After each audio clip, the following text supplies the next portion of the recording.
요한계시록 14장의 둘째 천사의 기별을 오늘 좀 연구해 보도록 하겠습니다. 요한계시록 14장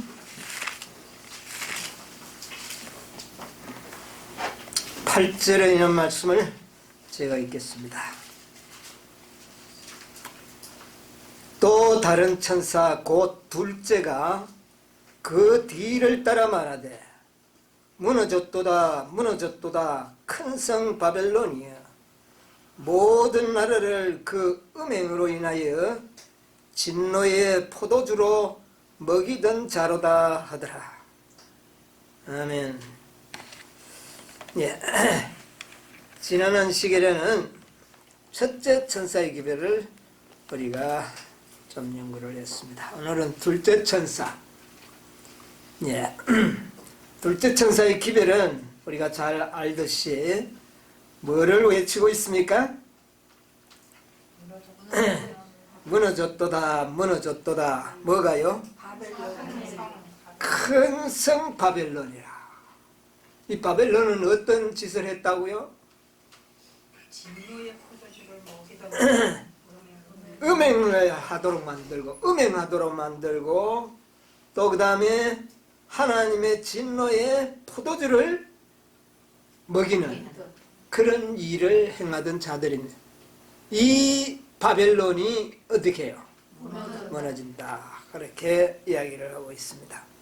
오늘 우리는 이 바벨론의 무너짐과 그가 먹이던 그가 유혹하여 행하게 한 음행 또 그가 주는 진노의 포도주 이것이 과연 무엇인가? 그리고 큰 성이 왜 무너지는가? 뭐 작은 성도 아니고 큰 성이 무너졌다 그러는데 왜 무너지는가? 그 이유와 원인을 한번 연구해 보도록 하겠습니다. 자, 우리가 이 세 천사의 기별을 보면 6절에 첫째 천사가 뭐라고 계시에 나타난 또 보니 뭐가 날아간다고요? 다른 천사가 날아간다. 그러면 다른 천사가 날아간다고 했으면 그 전에 무슨 천사가 있었습니까? 첫째 천사가 아니 첫째 천사가 다른 천사라 그랬죠. 첫째 천사가 날아가는데 이렇게 표현하지 않고 다른 천사가 날아간다. 그러면 그 전에 첫째 천사가 있기 전에 무슨 천사가 있었다는 이야기 아닙니까? 그렇죠? 그리고 첫째 천사가 날아가는데 또 뒤이어 또 어떤 천사가요? 다른 천사 곧 둘째. 그러니까 첫째와 둘째는 천사가 다르다는 이야기를. 그런데 같이 날아가요. 먼저 첫째 천사가 날아가면서 그 뒤를 둘째가 날아가는 이런 장면을 보게 됩니다. 그러면 첫째 천사부터 첫째 천사가 날아가는 것을 보니 이랬으면 뭐 그냥 첫째가 날아가는가 보다 하는데 다른 천사가 날아가는 거다 그랬어. 이 다른 천사. 그럼 그 전에 무슨 천사가 있었느냐 그 말. 자, 12장 13장에는 보니까 우리가 연구했잖아요. 그건 천사가 있었어요 없었어요? 12장과 13장에는 천사가 나타나지 않았어요. 예.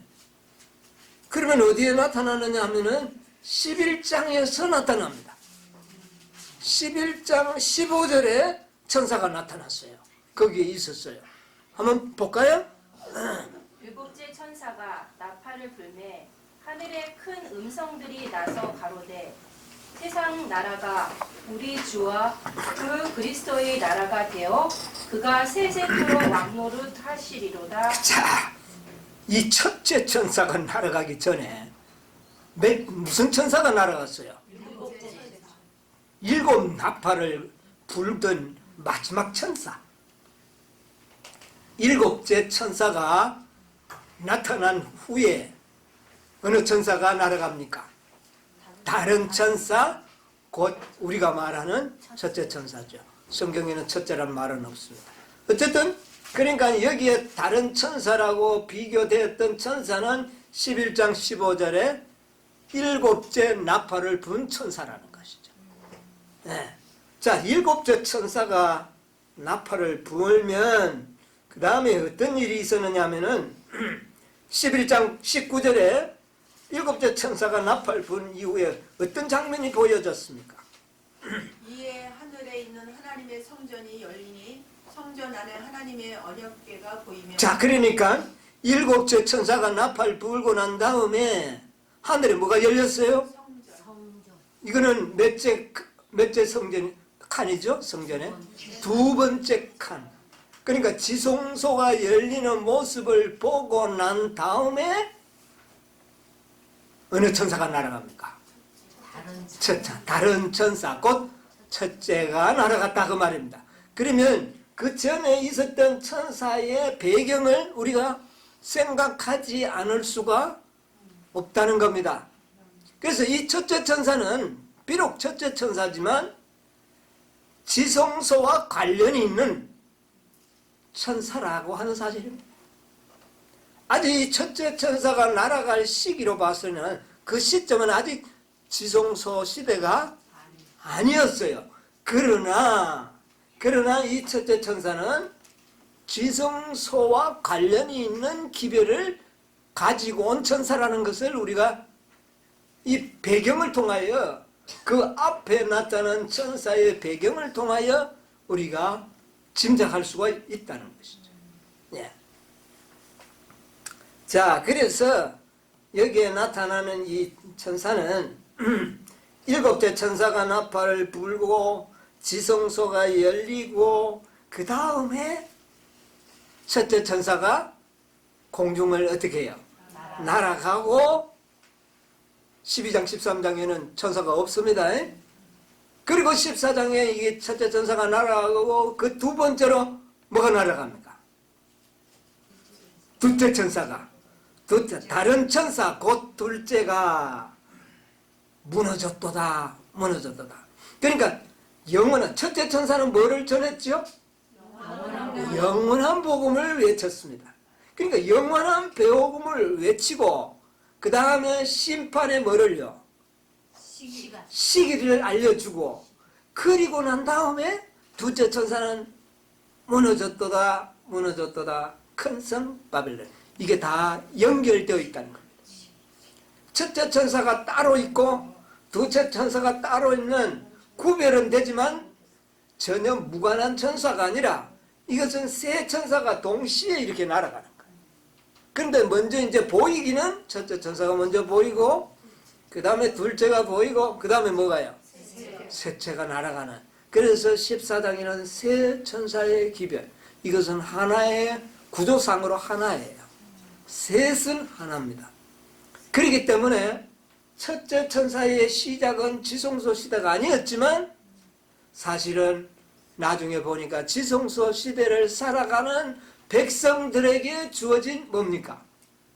복음이라는 것을 우리가 알게 돼요. 그 복음을 가지고 영원한 뭐요? 복음이다. 그렇게 말하고 있는 겁니다.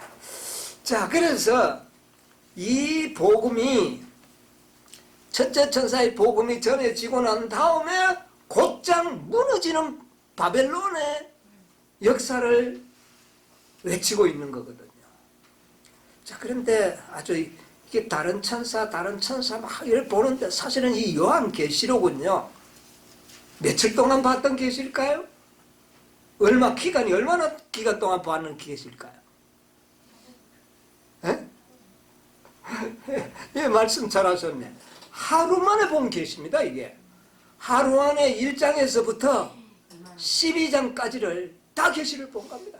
그러니까 천사가 수없이 날아가잖아요. 그러니까 이 요한이 그것을 다른 천사 그렇게 다른 천사를 할 때 여러분이 잘 생각을 해야 돼요. 예. 한날에 본 계시입니다. 이게 전체적으로 봤을 때. 예.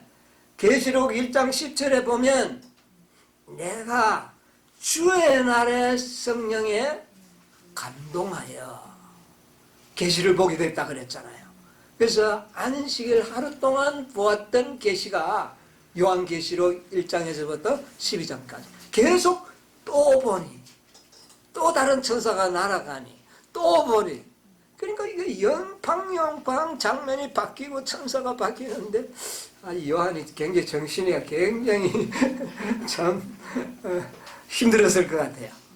그러나 하나님께서는 요한을 감동시키셔서 이 많은 계시를 기억하고 기록할 수가 있었다는 것입니다.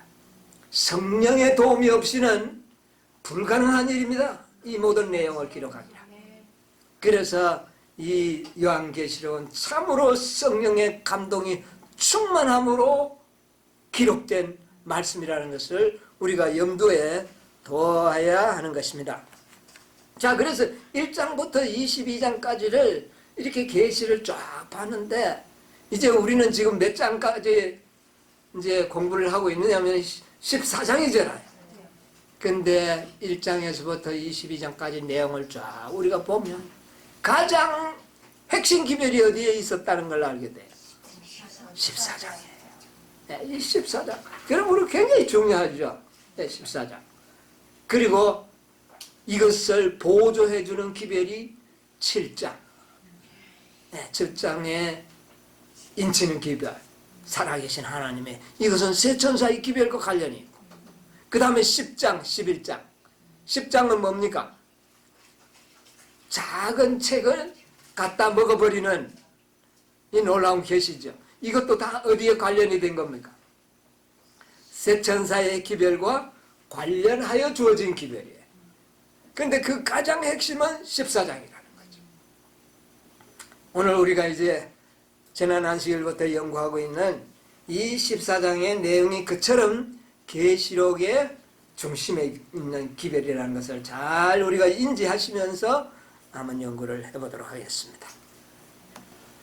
자, 이 14장에는 이 삼중 기별이 전해지고 있습니다. 그래서 이 삼중 기별은 12장, 13장에 나오는 악의 삼중 뭐와 관련이 있어요? 삼중 세력. 용과 짐승과 거짓 선지자, 개구리 같은 새 더러운 영, 이 세 삼중 악의 세력과 맞서도록 하기 위하여 주어진 기별이 삼중 기별입니다. 네, 이것을 우리 다시 한번 생각을 하면서, 그래서 첫째 기별이 영원한 복음, 그리고 마지막 심판의 시기를 이 첫째 천사에서 말하고 있고, 두 번째는 큰 성 바벨론이 어떻게 해요? 무너져 내리는 것을, 무너진 바벨론에 대하여 역사를 연구하라는 겁니다. 바벨론의 역사를 연구해야 돼요. 왜 무너졌는가? 바벨론, 큰 성 바벨론이 뭐, 이것은 첫째 천사의 기별과 관련이 있다는 겁니다.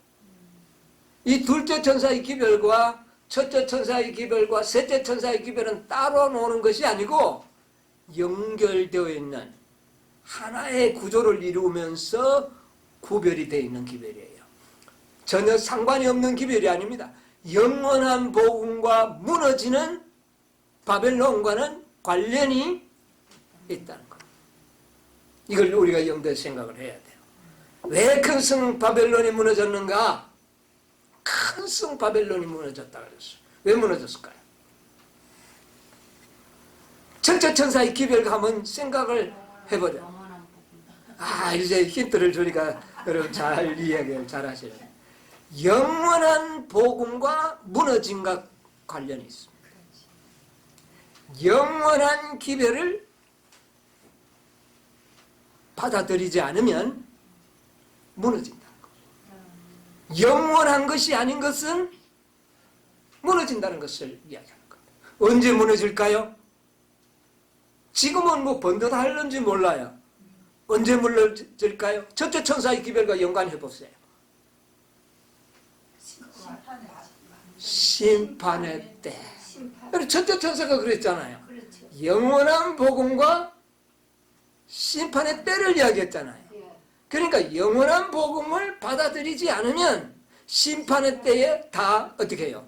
무너진다. 이런 메시지가 그 속에 어떻게 해요? 들어있다는 겁니다. 이것을 우리가 알 수가 있죠. 자, 그래서 우리가 한번 정리를 해보면 심판의 날에는 영원하지 않는 것 다 무너진다는 겁니다. 네. 완전하지 않은 것, 지금은 완전하지 않아도 괜찮은데 그때는 어떻게 될까요? 무너진다는 겁니다. 그래서 영원한 복음이 필요하고 영원한 의가 필요한 거예요. 네. 이 영원은 완전함을 의미합니다. 완전하지 않은 것이 영원할까요? 불완전은 영원할 수가 없습니다. 이미 우리에게 주는 메시지가 충분하죠? 앞으로 우리가 심판의 때를 경험해야 할 우리들에게는 영원한 복음과 영원한 의가 아니면 다 뭐한다? 무너진다. 네, 이것을 알아야 됩니다. 여러분, 우리는 구속의 경륜 속에서 이것을 깨닫게 되는 겁니다. 자, 영원한 복음과 대비하여 지난 안식일에 뭐를 배웠습니까? 영원한 복음이 있고 그냥 복음이 있어요. 그냥 복음은 용서로 말미암아, 믿음으로 말미암아, 용서됨으로 말미암아 우리가 뭐 함을 받는다고요? 의롭다함을 받게 되는 거예요. 그것을 통하여 우리는 영원한 생명을 얻게 되는 겁니다. 매우 중요한 복음이죠. 영원한 의로 생명을 얻는 게 아니고 복음에 의하여 우리가 생명을 얻어요. 그러나 심판의 때는 이 용서에 의하여 주어진 의는 견디지를 못해요. 반드시 용서가 아닌 뭐가 이루어져야 될까요? 도말. 도말은 어디에서 이루어지나요? 지성소에서 이루어져요. 그게 영원한 복음의 영원한 뭐라고요? 의다. 영원한 의만이 심판을 견딘다. 이것을 우리가 기억하는 것이 매우 중요하다고 생각합니다. 도말, 구속의 경륜에는 이것이 반드시 어떻게 해요? 필요한 겁니다. 구원 얻는 일에 있어서 지금까지는 복음으로서 충분했습니다. 그러나 구속의 경륜에는 영원한 복음에 의한 영원한 의, 완전한 의가 요구된다. 그래야만이 구속의 경륜이 완성되고 하나님의 의를 이룰 수가 있다. 오늘날 영원한 복음을 믿지 않는 교회 많이 있습니다. 영원한 복음을 가르치지 않는 교회 많이 있습니다. 그리고 영원한 복음을 거절한 교회가 많이 있습니다. 심판의 때에 이 모든 교회들은 다 어떻게 될까요? 개인이든 교회든 무너진다는 것. 이게 둘째 천사가 가르쳐주는 진리인 거예요. 심판의 때는 견디지 못한다. 뭐가 아닌 것은? 영원한 의가 아닌 것은 무너진다는 거죠. 그래서 첫째 천사의 뒤를 이어서 둘째 천사가 영원한 복음을 외칠 때 이것을 받지 않으면 무너질 것이라는 것이 둘째 천사의 기별의 목적이다 그 말입니다. 이것을 깨달아야 돼요. 이것은 매우 중요합니다. 자, 그러면 우리가 이 바벨론, 무너진 바벨론의 역사를 한번 찾아보고 그 기원을 한번 찾아보자는 거예요. 네. 자, 우리 이 바벨론, 바벨이라는 말의 기원이 어디에서 시작이 됩니까? 바벨 탑을 쌓는 데서 생겼어요. 노아 홍수 이후에 하나님께서는 다시는 홍수로 너희들을 뭐하지 않겠다? 멸망시키지 않겠다. 그 언약의 표로 뭐를 만들어 주셨나요? 무지개를 만들어 주셨어요. 그런데 사람들이 이 하나님의 불변의 약속의 말씀을 믿지 아니한 결과로 뭐를 세우게 됩니까? 바벨탑을 세우게 되는 겁니다. 그런 성을 쌓게 되는 거죠. 역사를 한번 살펴보겠습니다. 창세기 11장 1절로 4절 한번 보겠습니다. 또 네게 지팡이 같은 갈대 창세기 11장 온 1절로. 땅의 구음이 하나이요 언어가 하나이었더라. 이에 그들이 동방으로 옮기다가 시날 평지를 만나 거기 거하고 서로 말하되 자 벽돌을 만들어 견고히 굽자 하고 이에 벽돌로 돌을 대신하여 벽청으로 진흙을 대신하고 또 말하되 자 성과 대를 쌓아 대 꼭대기를 하늘에 닿게 하여 우리 이름을 내고 온 지면에 흩어짐을 면하자 하였더니 예, 됐습니다. 자, 이들이 성을 쌓는 목적이 어디에, 뭐 때문에 성을 쌓게 됐습니까? 두 가지입니다. 하나는 방금 이야기했듯이 자기의 뭐를요? 이름을 내는 것이고, 또 하나는 흩어짐을 면하자 하는 이것은 하나님의 말씀을 뭐 한 겁니까? 불신했던 결과죠.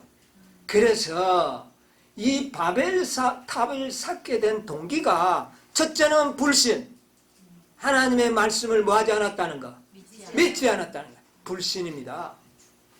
바벨의 근본 정신은 불신이에요.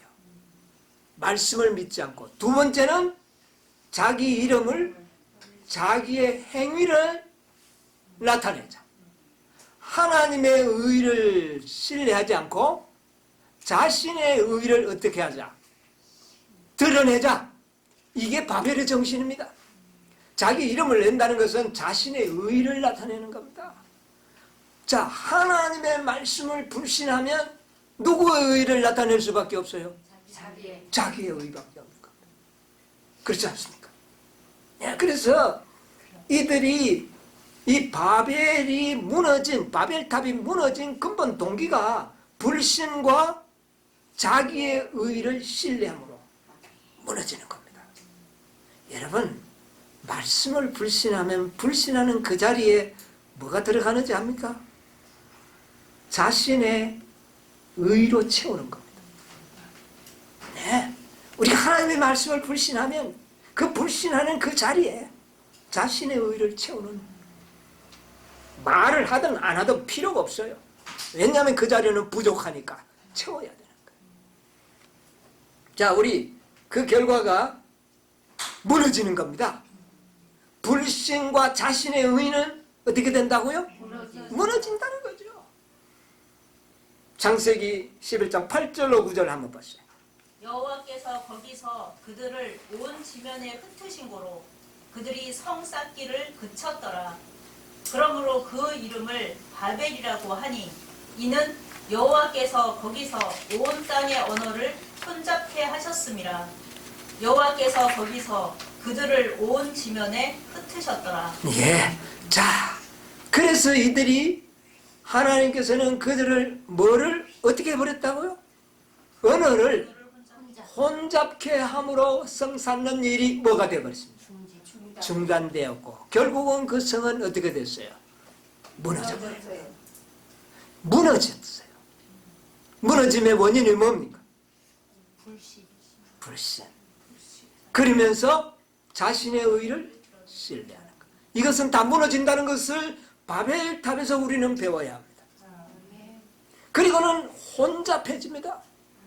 자, 하나님의 말씀을 불신하고 자신의 의를 신뢰하는 곳에는 각종 오류들이 생겨나게 되는 겁니다. 혼잡이 오는 거예요. 진리의 혼잡이 오게 돼 있다고 말입니다. 오늘 이 세상이, 성경은 하나인데 교파가 수도 없이 많은 것은 하나님의 말씀을 믿지 아니하고 자신의 의를 신뢰함으로 생겨난 결과입니다. 확실합니다? 네, 이건 분별할 수 있어요. 자, 그래서 우리가 이 바벨에 대한 분명한 의미를 이제 우리가 이해를 해야 돼요. 불신과 자신의 의를 신뢰하는 것, 이게 바벨탑에 세우게 되는 것이죠. 그 다음에 그 결과는 반드시 뭐 한다? 무너진다. 그건 무너진다는 겁니다. 혼잡해진다는 겁니다. 예. 이것은 분명한 역사로 우리가 배울 교훈입니다. 대쟁투 380에서 381쪽에 있는 말씀을 우리 참고로 한번 읽어보겠습니다. 380에서 381쪽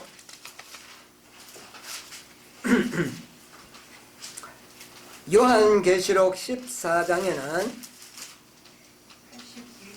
380에서 요한계시록 14장에는 81쪽입니다. 천사의 뒤를 이어 둘째 천사가 무너졌도다 무너졌도다 큰 성 바벨론이여 모든 나라를 그 음행으로 인하여 진노의 포도주로 먹이던 자로다 라고 선포한다. 바벨론이라는 말은 바벨이라는 말에서 나온 것으로 손잡을 의미하는 말이다. 그 말은 성경에서 여러 가지 모양의 허위적이요 배교적인 종교를 나타내는데 사용되었다. 요한계시록 17장에는 바벨론이 여인으로 표상되었는데 성경상으로 여인은 교회를 상징하되 정숙한 여인은 순결한 교회를, 음란한 여인은 배교한 교회를 상징한다. 예, 거기까지 읽겠습니다. 자, 이 바벨의 뜻을 여기서 잘 설명하고 있죠. 예. 자, 첫째와 이어서 둘째 천사가 날아가면서 무너진 바벨론의 역사를 선포하고 있습니다. 자, 그런데 이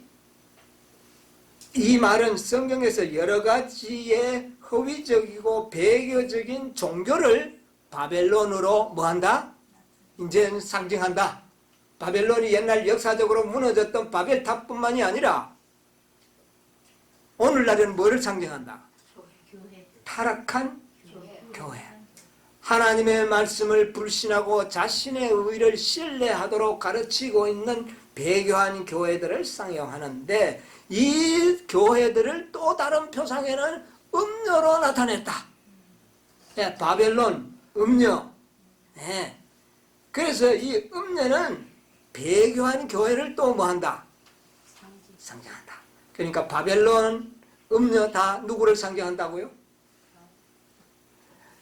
완전한 진리를 갖지 않는 모든 교회들을 상징적으로 일컫는 말이 바벨론이라고도 하고 그 다음에는요 음료라고도 한다.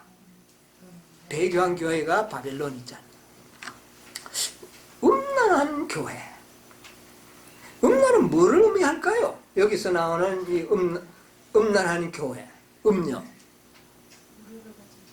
예. 자, 우리가 보면 그리고 그 다음에 또 보면은 포도주를 마시게 한다. 음란은 뭐고 포도주는 뭐냐? 이것도 좀 우리가 알고 넘어가야 되지 않겠습니까? 야고보서 4장 4절 한번 보세요.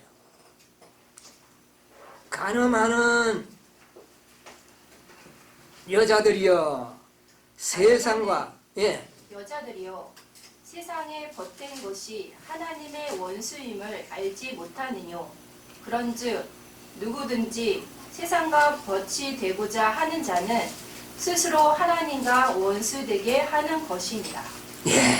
자, 여기 보세요. 가늠하는 여자들이란 곧 세상과 뭐하는 자들?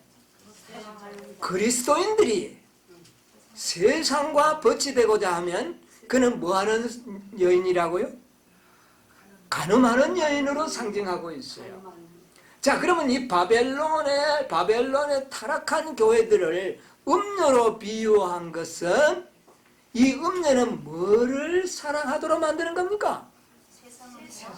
남편이신 예수님이 아닌 세상을 사랑하도록 만드는 것이 바로 음료란 말. 그러니까 하나님의 말씀을 불신하고 자신의 의를 추구하는 이런 교회들은 결과적으로는 그리스도보다는 누구를 사랑하도록 만드는 거예요? 세상을 향하여 방향을 틀고 있는 교회들이 음행에 동참하도록 만드는 것이다. 여러분, 음녀의 그 주모는 예언상 누구를 어느 교회를 상징했죠? 로마 캐토릭을 음행의 주모로 이야기했잖아요. 그러니까 이 로마 캐토릭은 하나님을 믿는다고 하면서 세상을 어떻게 했어요? 세상을 사랑하고 쾌락을 사랑하도록 만드는 그런 역할을 이 바벨론이 한 겁니다. 그래서 이 음행에 참여하면 안 돼요. 우리가 세상 사랑하면 우리가 뭐 하는 겁니까? 음행하는. 예, 우리의 남편이신 예수님을 두고 세상을 사랑하고 세상의 쾌락을 추구하는 것은 음행하는 행위라는 겁니다. 그래서 이런 것들을 의미하는 것이고, 그 다음에 포도주는 뭘까요? 포도주를 먹인다. 진노의 포도주를 먹인다. 예? 예? 예, 아유, 잘 말씀했습니다. 자, 전도법 365쪽에 있는 말씀이 아주 정확한 말씀이 있어서 제가 읽어드릴게요. 타락한 교파의 교회들이 바벨론이다. 바벨론도 정의를 했습니다. 그 다음에 바벨론은 해로운 교리들, 곧 오류의 포도주를 품어왔다. 포도주는 뭐를 의미한다고요? 오류. 오류를 먹으면, 오류를 품게 되면 취하게 되는 거죠. 길을 제대로 가지 못해요. 정신이 없어져요. 혼미해져요. 타락하게 되는 겁니다. 자, 오류의 포도주는 오늘날의 그 바벨론 교회, 영혼불멸설, 악인의 영원한 형벌, 또 그리스도께서 베들레헴에 탄생하기 전에 선제설 등등, 주일정 첫째 날 경배, 이게 다 포도주라. 바벨론의 포도주. 이것을 마신 자는 하나님의 진노의 뭐를? 포도주를, 진노를 받게 될 것이다. 그 말. 그러므로 이 바벨론의 음행, 바벨론의 포도주, 우리 아주 조심해야 되겠어요, 안 해야 되겠어요? 아주 조심해야 되는 겁니다. 예, 이것을 말하는 것입니다. 그래서 바벨론은 혼잡한 교리. 자, 저 바벨탑이 무너졌을 때 뭐 때문에 무너졌어요? 혼잡 때문에 무너졌잖아요. 그때는 언어의 혼잡인데 지금 혼잡은 어떤 혼잡이에요? 교리의 혼잡. 이것으로 인하여 바벨론 교회들이 아주 수도 없이 혼잡한 상태에 머물러 있는 거예요. 자, 그래서 바벨론이 되는 원인이 바로 음행과 포도주를 마심으로 우리가 다 바벨론화 되는 겁니다. 조심해야 되겠습니다. 그리고 이것은 바로 세상을 사랑하도록 하는 것이요, 그 다음에는 해로운 교리들로 우리를 혼미케 만든다. 취하게 만든다. 이래 되면 뭐가 되느냐? 무너질 수밖에 없는 바벨론이 된다. 자, 그리고 또 하나의 무너지는 원인이 있어요. 이것도 아주 중요합니다. 그 역사를 우리가 어디에서 찾아볼 수 있느냐 하면은 다니엘 5장 24절로 27절을 한번 보세요. 다니엘서 5장 한 글자는 이것이니 곧 메네 데겔 우바르신이라. 그 뜻을 해석하건대 메네는 하나님이 이미 왕의 나라의 시대를 세워서 그것을 끝나게 하셨다 하며, 데겔은 왕이 저울에 달려서 부족함이 배어지다 하며. 자, 큰 성, 옛날에 바벨탑이 세워졌던 그 자리에 얼마 지나지 않았어. 그 성이 무너진 자리에는 바벨이라는 작은 촌락이 세워지기 시작했어요. 그런데 이 바벨이라는 촌락이 점점 커지더니 나중에는 큰 대제국을 이루고 그야말로 역사상으로 가장 화려찬란한 바벨론 도성이 세워지게 되는 겁니다. 그 탑이 무너졌던 자리에, 그 자리에 세워진 바벨론 제국, 이것이 하나님의 성전을 불태우고 하나님의 백성들을 포로로 잡아갔던 제국입니다. 느부갓네살 왕, 이 바벨론 도성 큰 나라가 왜 무너지고 오늘날 역사상의 흔적도 보이지 않는 그런 무너짐의 역사로 나타나는가? 그것이 여기에 나타났지 않습니까? 5장에 보니까 자, 이 벨사살 왕이 기인들을 불러놓고 성전 기명을 가지고 술을 마시고 취할 때에 이게 바벨론의 포도주입니다. 그들이 먹고 마시고 흥청망청하던 그 밤에 그 도성에 망해버렸습니다. 망했거든요. 망했는데 왜 망했느냐? 원인이 뭐냐? 이 원인을 잘 알아야 돼. 술 마시는 것도 좋고 다 좋아요. 좋은데 결과가 여기 뭐냐면은 메네 데겔 우바르시. 이게 뜻이 뭐예요? 메네는 하나님이 이미 왕의 나라를 시대를 세워서 이것은 심판했다는 말이에요. 심판해 보니까 첫째 천사에 뭐가 있었어요? 복음과 함께 뭐가 있었어요? 심판이 있었잖아요. 잘 결부해서 보세요. 하나님이 세워서 심판해 보니까 이제는 끝을 내야 되겠다고 판단이 났다는 겁니다. 왜 끝을 내야 되는가? 대개 왜 끝이 나야 되는가? 바벨론이 왕이 저울에 달려서 어떻게 됐다? 부족하기 때문에 끝내야겠다는 겁니다. 그 큰 어마어마한 그 큰 성이 끝이 나고 무너져야 하는 이유가 뭐였다고요? 부족했다. 언제까지 부족한 겁니까? 세워볼 때까지 부족했다는 거예요. 그 전에 부족을 메꿨으면 문제는 없었어요.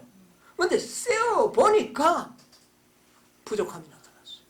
심판의 때에 부족하다는 판정을 받으면 다 어떻게 된다? 무너진다. 이게 바로 둘째 천사의 기별 속에서 우리가 배울 수 있는 놀라운 진리라는 겁니다. 부족하면 뭐 한다? 무너진다. 우리 교회는 안식일 지키기 때문에 안 무너진다. 그 소용없어요. 뭐 하면? 부족하면 무너지는 겁니다. 바벨론이 뭐해서 무너졌어요? 부족해서 무너졌습니다. 생각나는 성경 말씀 기억나죠? 요한계시록 3장 17절 보세요. 내가 말하기를 나는 부자라 부요하여 부족한 것이 없다 하나 내 공고한 것과 가련한 것과 가난한 것과 눈먼 것과 벌거벗은 것을 알지 못하도다. 자, 여기에 마지막 한 교회가 소개되고 있습니다. 이 교회가 어떻다고요? 나는 부족함. 부족함이 없는 줄 알았어요.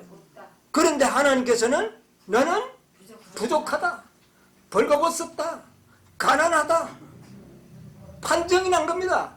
어느 날에? 심판의 날에. 심판의 날에. 이거는 그러면 이건 자동적으로 이거는 뭡니까 이게?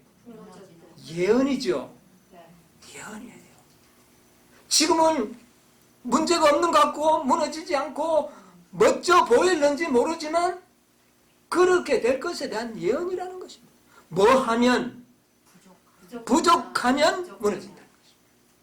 왜 부족함이 나타납니까? 왜 부족함이 나타납니까? 영원한 복음을 받지 않았다는 것입니다. 영원한 복음을 잊어버렸다는 겁니다. 그 결과로 뭐가 보였다요? 부족함이 보여. 그러면 뭐 한다는 겁니까? 무너진다는 것이죠. 심각한 문제입니다, 이게. 이 세 천사의 기별은 지성소가 열리고 난 다음에 나타났던 계시예요. 그러므로 이 계시에 직접적으로 적용되는 교회는 일곱째 교회, 마지막 교회라는 사실. 이 둘째 천사의 기별이 아주 엄숙한 문제입니다. 우리는 자꾸 딴 데 옛날에 과거에 무너졌던 것, 이미 무너져 버린 그런 것들만 자꾸 반복하면서 가르치는데, 물론 그것도 포함되지만 가장 중심적으로 적용해야 할 교회는 마지막 마지막 일곱째 교회에 적용된다. 뭐 하면? 부족하면 왜 부족함이 나타났어요? 영원한 복음을 거절했기 때문에. 잊어버렸기 때문에. 첫째는 잊어버렸어요. 두 번째는 거절했어요. 이런 역사가 우리 연애신에 나타나는 겁니다. 그래서 라오디게아 교회의 운명은 뭐 할 수밖에 없는, 무너질 수밖에 없는 그런 상태에 처하여 있다는 것을 성경과 연애신은 이야기하고 있는 겁니다. 여러분, 부족한 것이 얼마나 문제가 많은지 아십니까? 전혀 없는 거나 부족한 거나 결과는 똑같은 거죠. 무너진다는 것이죠. 이것이 둘째 천사의 기별의 핵심이라는 거죠.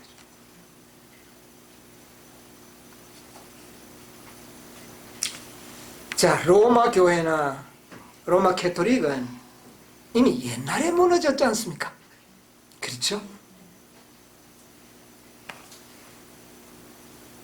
이건 대쟁투에 나오는 말씀인데 382쪽에서 83쪽에 보면은 뭐 제가 그냥 시간이 많이 갈 것 같아서 제가 간단하게 좀 읽어드릴게요.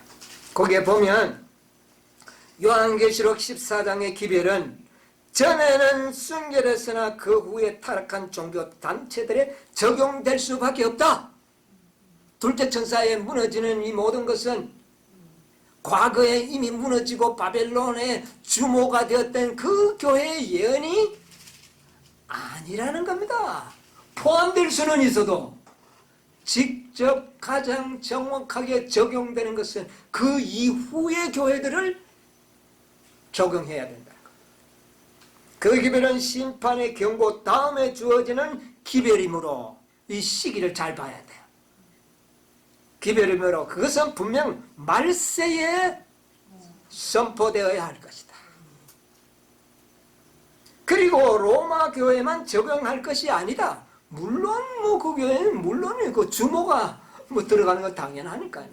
그러나 왜냐하면 로마 교는 이미 여러 세기 전에 동안 무너진 상태에 있기 때문이다. 그러므로 이것은 이제 마지막 때에 이 기별은 적용된다는 이야기입니다. 예. 뭐 하면 무너진다? 부족하면 무너진다. 이것은 교회든 개인이든 부족하면 다 무너진다는 사실을 우리가 깨달을 필요가 있다는 겁니다. 여러분, 이런 사실을 깨닫고 있는 사람들이 그렇게 많지 않아요. 그냥 구원만 받으면 되는 줄 알아요. 자, 우리 믿음의 조상 아브라함의 생애를 통하여 오늘 우리의 생각들이 얼마나 잘못되어 가고 있는지를 한번 살펴보려고 합니다. 아브라함은 믿음의 조상이지 않습니까? 자, 아브라함이 창세기 17장을 한번 읽어보겠습니다. 창세기 17장 9절. 하나님이 또 아브라함에게 이르시되 그런즉 너는 내 언약을 지키고 내 후손도 대대로 지키라. 아니 1절 17장 1절. 이스라엘 자손의 본 회중이 여호와의 명령대로 신 광야에서 떠나 그 노종대로 행하여 아브라함의 99세 때에 그랬죠? 아브라함의 17장 99세 때에 여호와께서 아브라함에게 나타나서 그에게 이르시되 나는 전능한 하나님이라 너는 내 앞에서 행하여 완전하라. 네, 우리 이 성경줄도 잘 정확하게 찾아야 합니다. 아브라함이 몇 세 때? 99세 때 여호와 하나님이 아브라함에게 나타나셔서 이르시되 나는 뭐한 하나님이라? 나는 전능한 하나님이다. 그러니 너는 내 앞에서 행하여 완전하라. 이게 무슨 복음입니까? 영원한 복음의 결과가 완전하게 되는 거 아닙니까?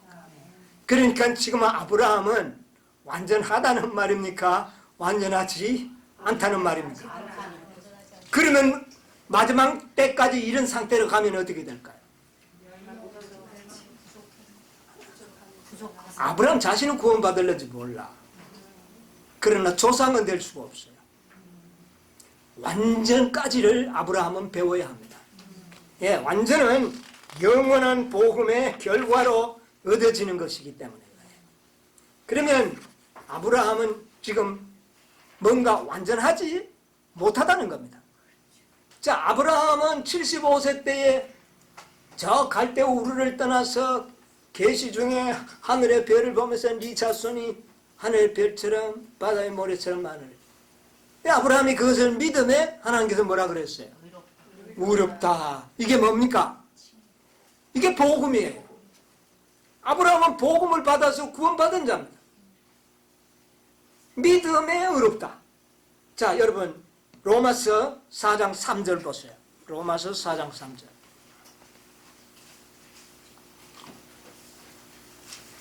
성경이 무엇을 말하느뇨?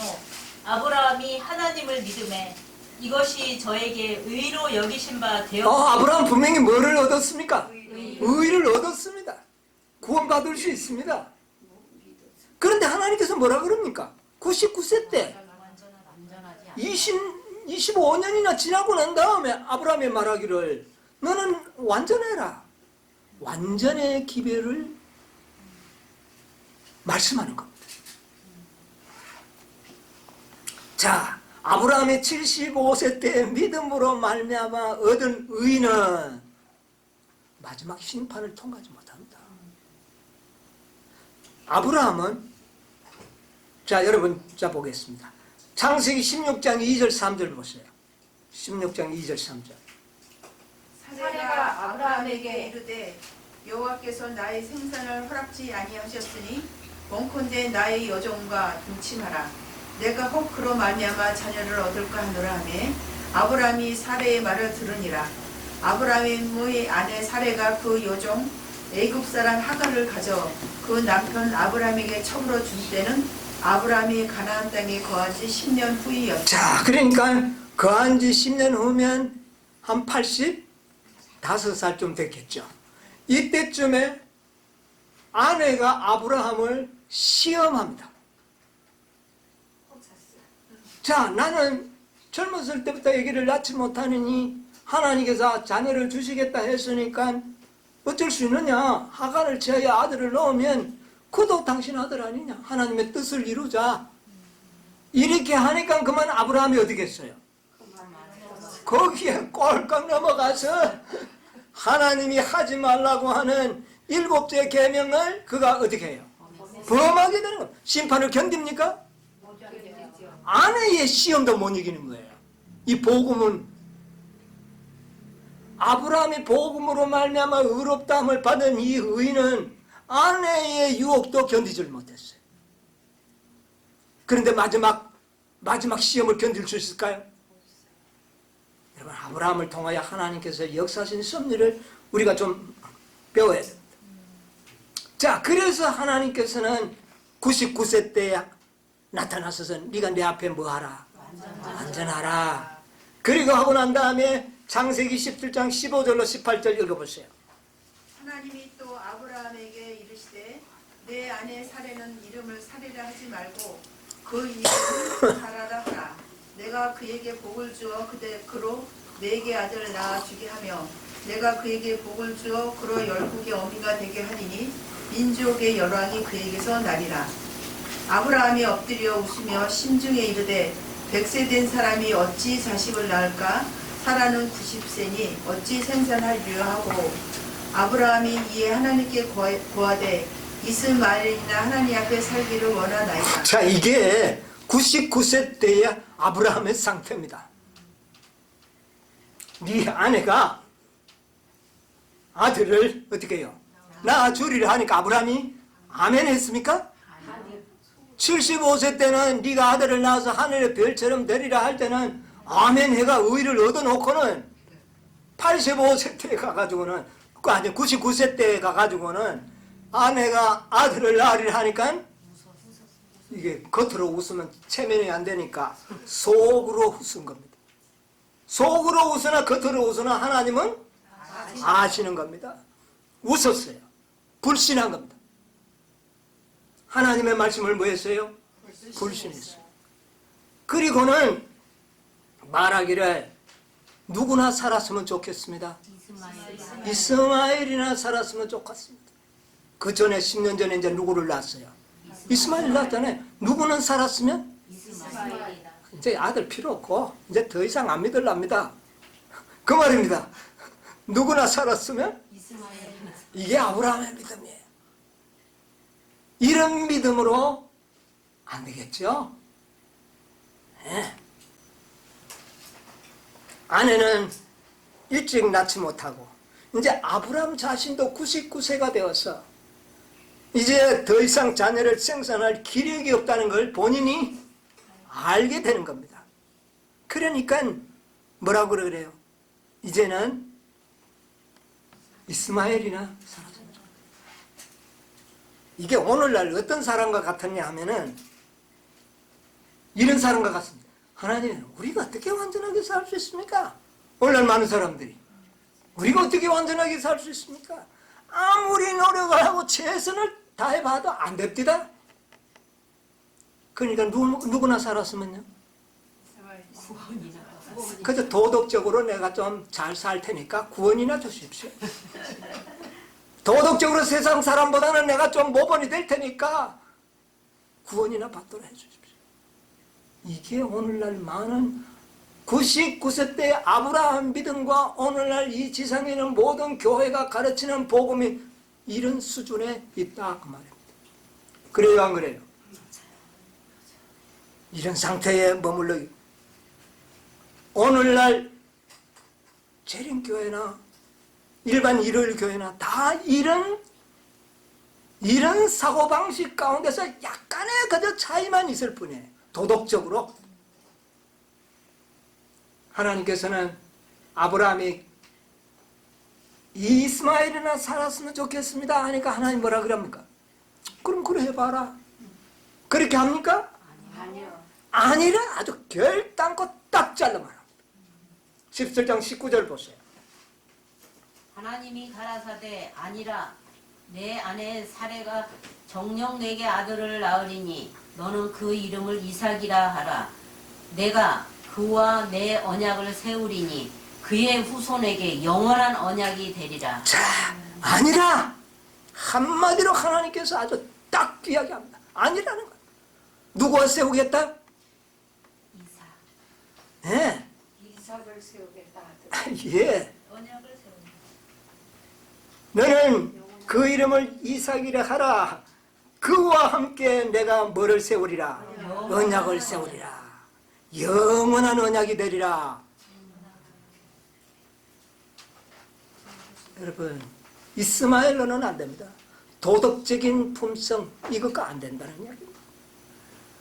이삭, 여러분 이삭은 선물입니까 아닙니까? 선물이에요. 인간의 노력의 결과입니까? 아니요. 선물입니다.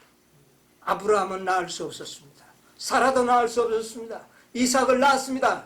뭡니까 이거는? 선물입니다. 확실합니까? 예. 그래서 이 이삭, 하나님이 주신 이삭과 언약을 세우리라. 완전한 선물, 영원한 복음에 의하여 얻어진 영원한 의, 이것만이 언약을 이룬다 그 말입니다. 분명하죠? 우리 조상, 믿음의 조상을 통하여 이런 것을 우리에게 이미 보여주신 겁니다. 아브라함이 믿었을까요? 믿었을까요? 믿었다는 말은 안 나왔지만 믿었어요. 왜? 믿었다는 증거가 나타났습니다. 그 증거가 뭐냐? 17장 23절 보세요. 그때 아브라함이 하나님이 자기에게 말씀하신 대로 이 날에 그 아들 이스마엘과 집에서 생장한 모든 자의 돈으로 산 모든 자, 곧 아브라함의 집사람 중 모든 남자를 데려다가 그 양피를 베었으니 아브라함이 그 양피를 벤 때는 99세였고. 자, 됐습니다. 거기까지 보겠습니다. 자, 그날에 아브라함이 누구의 말씀대로? 하나님의 말씀대로. 그러면 이것은 믿었다는 말입니까? 안 믿었다는 말? 그 말을 이제 믿은 거예요. 믿고 그 믿었다는 증거를 할례로 나타낸 겁니다. 여러분, 믿음의 증거는 할례예요. 할례는 보이는 것이죠. 행위로 보이는 겁니다. 자, 그래서 그날에 아브라함을 위시해서 다 그 집안이 할례를 받음으로 하나님의 말씀을 믿었다는 증표를 남긴 겁니다. 아브라함이 분명히 믿었습니다. 자, 믿었으면 어떻게 돼야 돼요? 그대로 되겠죠? 자, 우리 한번 보겠습니다. 창세기 21장 2절로 3절 한번 볼게요. 사라가 잉태하고 하나님의 말씀하신 기한에 미쳐 늙은 아브라함에게 아들을 낳으니 아브라함이 그 낳은 아들 곧 사라가 자기에게 낳은 아들을 이름하여 이삭이라 하였고. 예. 자, 사라가 아들을 낳았는데 언제 낳았습니까? 자, 아브라함이 100세 때 낳았는데 여기 중요한 말이 나옵니다. 잘 기억해야 돼요. 사라가 잉태하고 하나님의 말씀하신 기한, 시기에 낳았다는 겁니다. 이삭은 시기에 낳습니다. 이삭은 언제 낳는다고요? 때가 있다. 영원한 의가 나타나는 뭐가 있다? 때가 있다. 그러면 그 영원한 의가 나타나기 전에 뭐가 먼저 이루어져야 돼요? 이삭이 태어나기 전에 뭐가 먼저 이루어져야 돼요? 잉태가 있어야죠. 아기를 가져야 낳지요. 낳는 것은 기한에 낳습니다. 그러나 잉태는 언제예요? 그 전에 잉태가 돼야 돼요. 영원한 의가 잉태되지 아니하고는 출산이라는 것은 있을 수가 없습니다. 영원한 복음을 믿을 때 뭐가 되는 겁니까? 잉태가 되는 겁니다. 아시겠어요? 이제 여러분 혼란이 이제 좀 이게 정리가 될 겁니다. 이 복음을, 영원한 복음을 믿을 때에 잉태가 돼요. 그 다음에는 기한에 어떻게 해요? 낳게 되는 겁니다. 기한도 안 되는데 왜 안 낳느냐고, 왜 없느냐고. 그런데 지금 나는 뭐가 하고 있어요? 믿고 있는 자는 잉태한 자입니다. 아멘. 영원한 의를 잉태해야 돼요. 아시겠습니까? 그러면 뭐가 되면? 기한이 되면 낳는 겁니다. 여러분, 아기는 반드시 기한이 되어야 나는 시기가 있다는 겁니다. 여러분 보세요. 자, 우리가 이것을 오늘날 현실적인 구속의 개념에서 보면 언제부터 잉태되기 시작했습니까?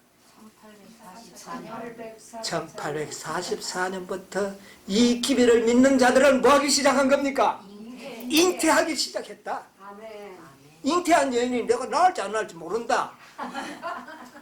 아기를 잉태한 여인이 나는 이 아이를 내가 낳을지 안 낳을지 모르겠어. 이거 유산될는지 몰라. 이렇게 믿는 여인이 있을까요? 잉태됐다면 어떻게 해요? 낳을 것을 믿습니까? 믿습니까?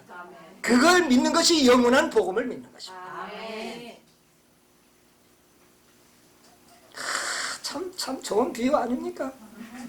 예, 아브라함은 놀라운 생애를 통하여 우리에게 복음과 영원한 복음을 가르쳐 주고 있어요.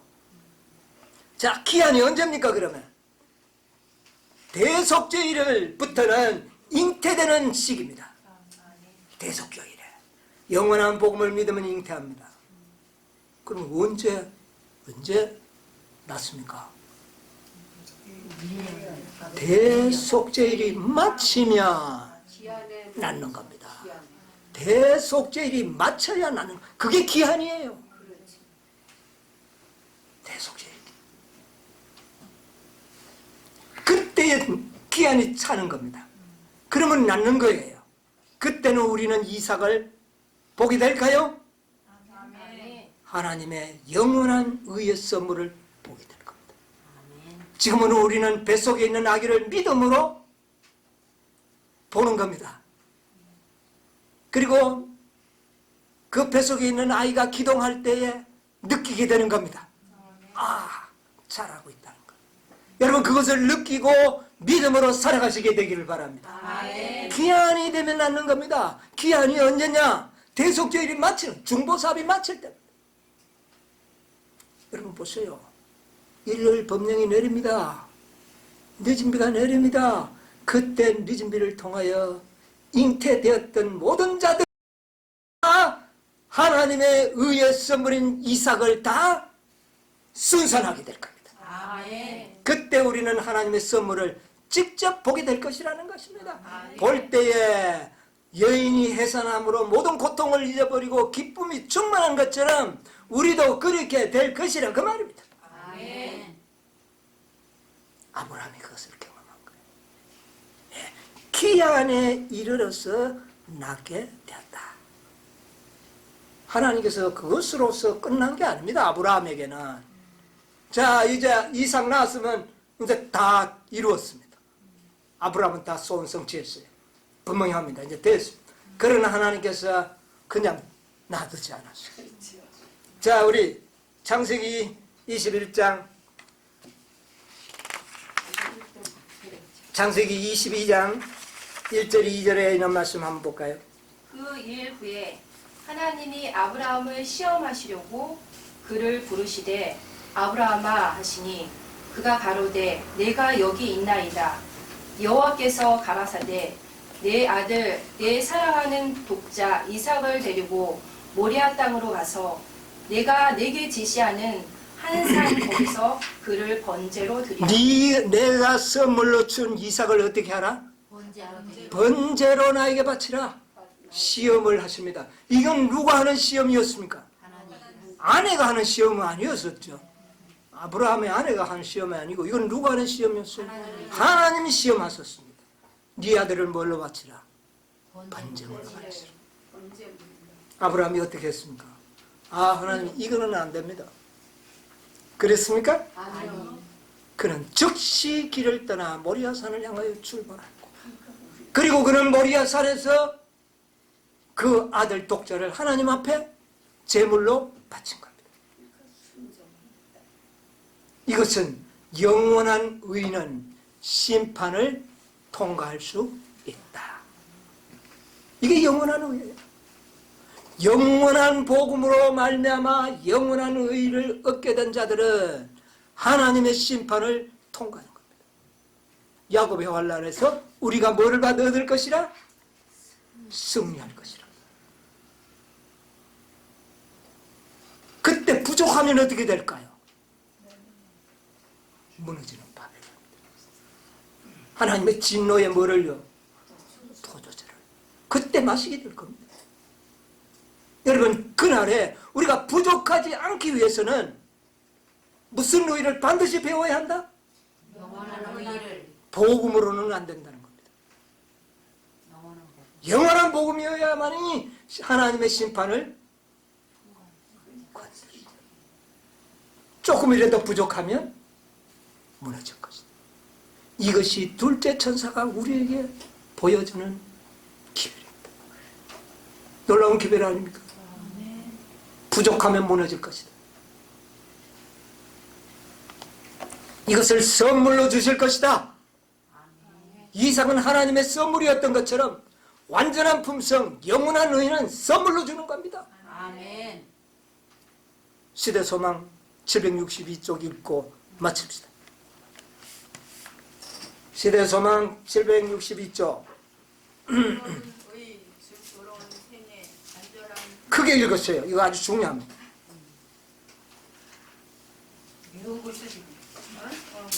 자, 읽으세요. 율법은 율법은 의. 762.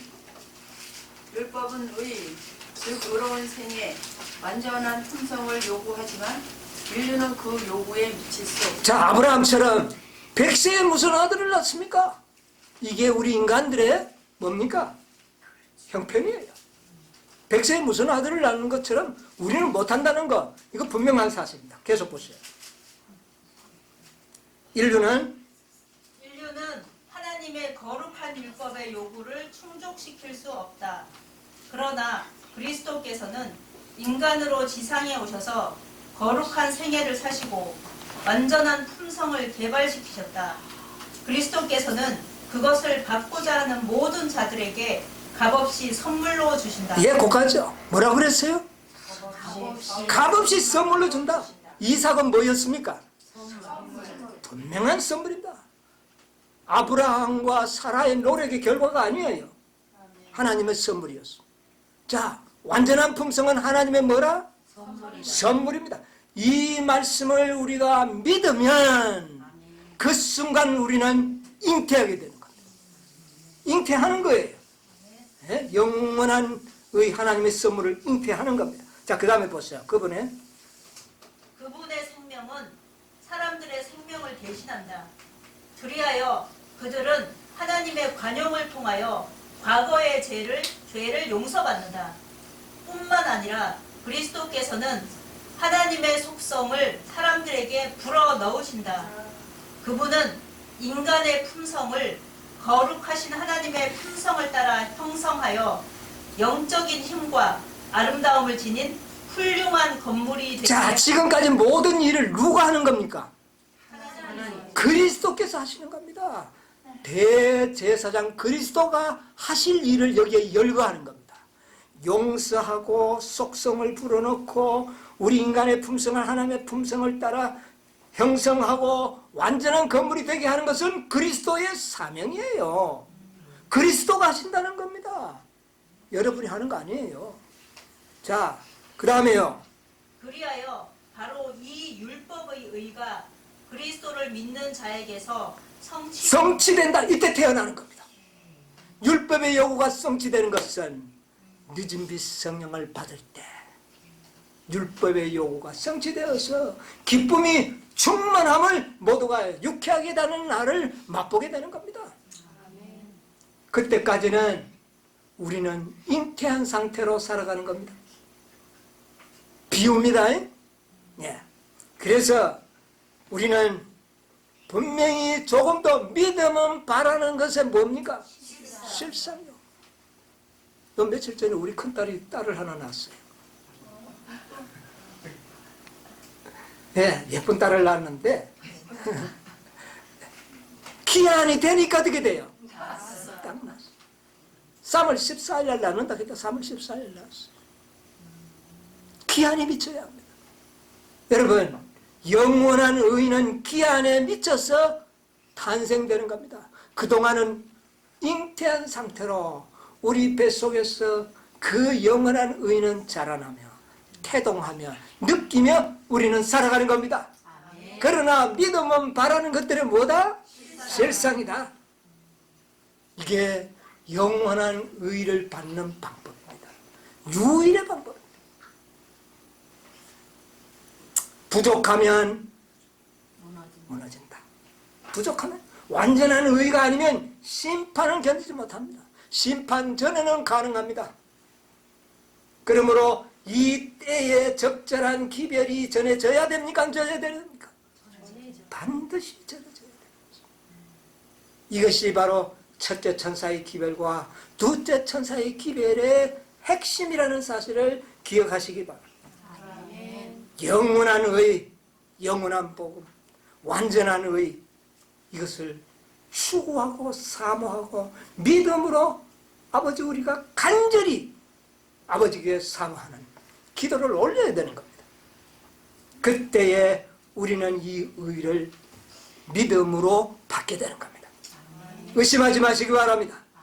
여러분, 우리의 몸속에 잉태되어 있다는 사실을 느끼시게 되기를 바랍니다. 그걸 여러분 분명히 느끼실 겁니다. 하나님께서 기한이 미쳐서 태어나게 하소서. 영원한 의를 소유하소서.